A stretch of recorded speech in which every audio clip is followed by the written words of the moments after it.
just an hour ago, the United States has brokered a deal with the United Arab Emirates.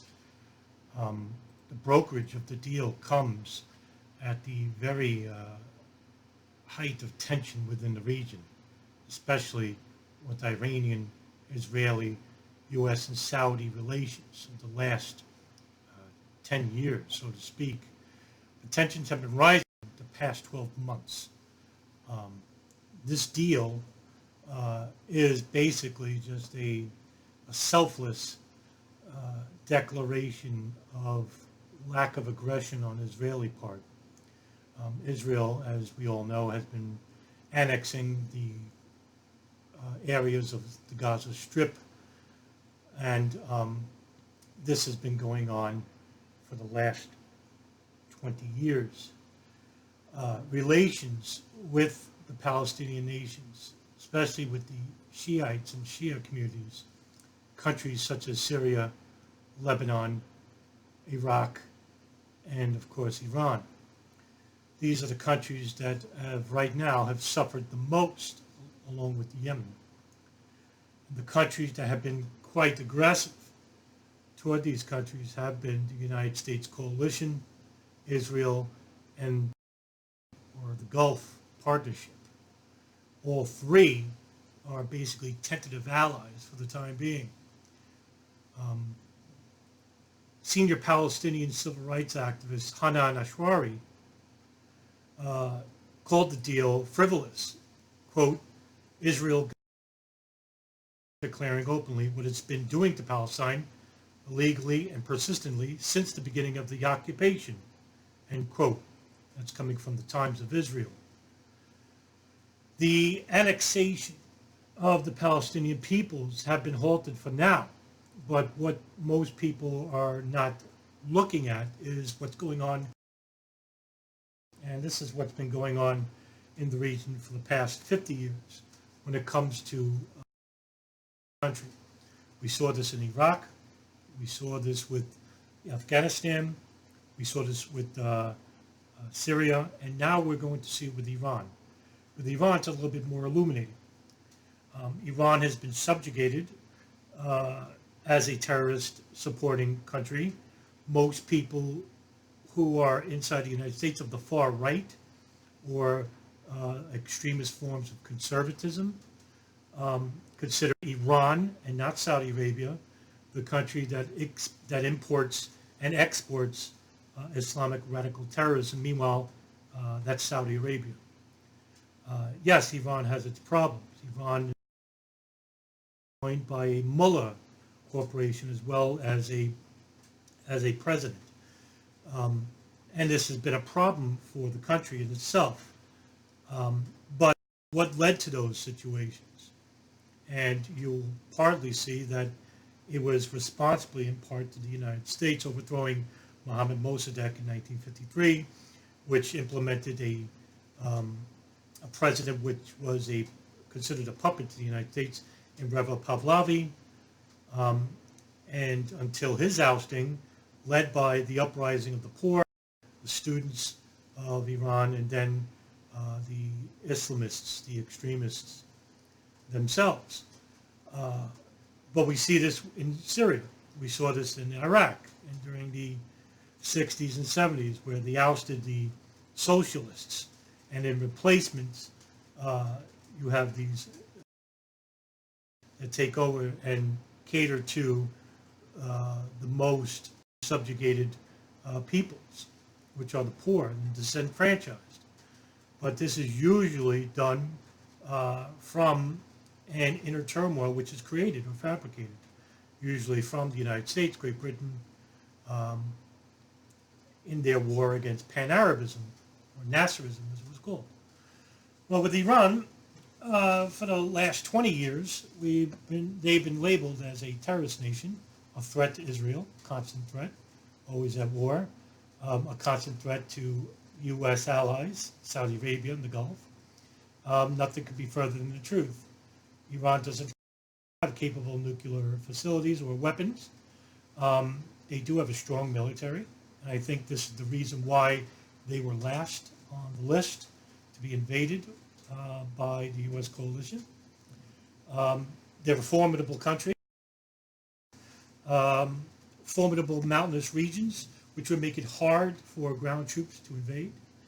Um, so what we've been seeing, especially, are these false declarations, these transparent declarations made by Israel, um, Benjamin Netanyahu, its prime minister, made by the Secretary of Defense and the Secretary of State and the President of the United States of the last 10 years, um, starting with Bush Jr., Barack Obama, and to the current president, Donald Trump, where they say that now you have two lobbies inside the United States that to simply two countries' geopolitical ideals. You have Saudi Arabia, the Gulf lobby. This is the richest lobby and the oldest lobby in the United States. And you have the Israeli lobby. Now, the Israeli lobby is different than the Gulf lobby. They have an annual conference. And they're not as financially stable or financially affluent as the Gulf lobby. However, they do have a much more broader stranglehold over the United States government, starting with catered to both parties, the Democrat and Republican. And this is where one of the few times there is no division within the blue and red divides. One of the few things that make the Democrat and Republican parties coexist are the Pentagon, anything to do with conflict or war issues, and of course, Israel and Saudi Arabia. There's a lot of interest, and people have long-standing ties going back to the early 19th century when Zionism was first starting to show or rear its face in the United States, going back to the 90s. Alison Weir wrote a great book called Against Our Better Judgment, where she basically gives you a timeline influenced our American politics. Now, this is the reason why we're in the region itself. There's no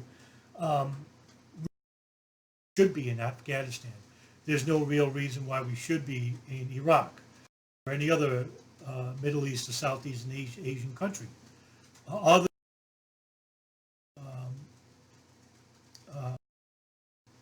make our allies more comfortable in their own agendas. Now, Saudi has a much different agenda than Israel.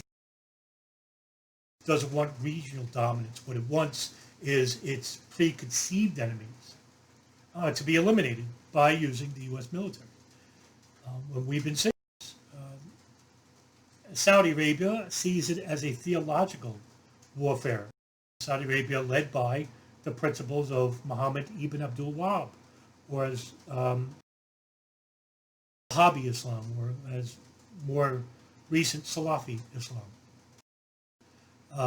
This is the extreme form of Islam, and it doesn't represent Islam at all. If you have a relative understanding of the differences between Sunni and Shia, even Sunni Muslims will tell you that Wahhabi Islam is basically a deviation of the Prophet Muhammad. These are the teachings of Ibn Taymiyyah, Ibn Hanbal, extremists, people who want to change tradition and who want to eliminate the takfirs, the munafiqs, fake Muslims, that they don't consider pious Muslims at all. And look who suffered. The Arab countries that once prospered under a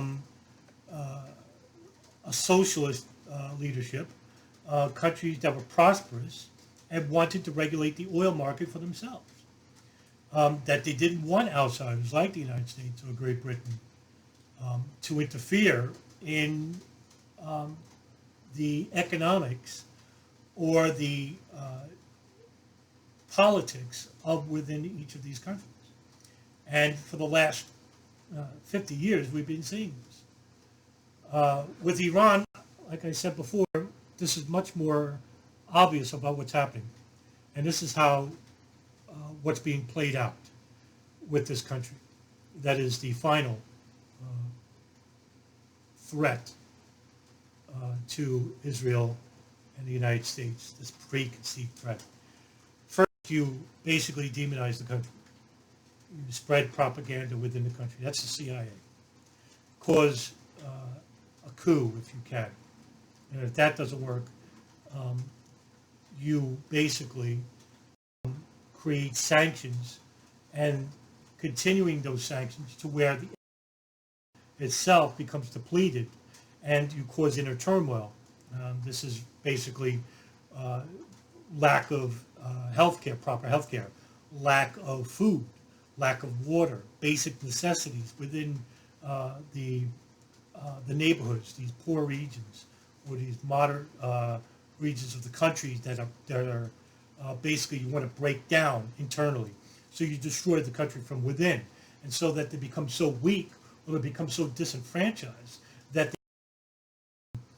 and this is where the coup comes in, the manipulation of the people, starting with the CIA, inner turmoil within the government, within the military. And if that doesn't work, it's all-out conflict, and that's basically purported by a false flag, and that's what's missing here.